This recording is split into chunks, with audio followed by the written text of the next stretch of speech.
Maswerteng hapon po mga ka-STL. Narito na po ang resulta ng STL Laguna para sa araw na to, 2nd of February 17, 2026, araw ng Martes. Naway ang mga natayaan nyo pong mga numero kanina ay manalo nawa ngayong hapong ito, 4 PM. Kaya't kunin nyo na po ang inyong mga ticket. Narito na po ang resulta.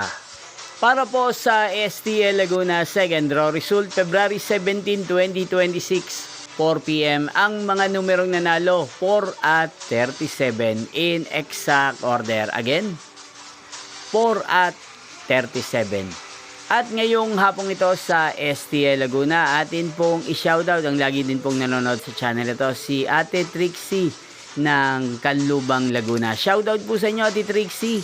Sana po ay nasa maayos kayong kalagayan. At sa lahat po ng mga taga Laguna, shoutout po sa inyong lahat. Muli nyo pong mapapanood ang resulta ng STL Laguna para sa third draw mamayang 8 PM dito po sa channel na to, Roderick Hernandez TV. Thank you for watching.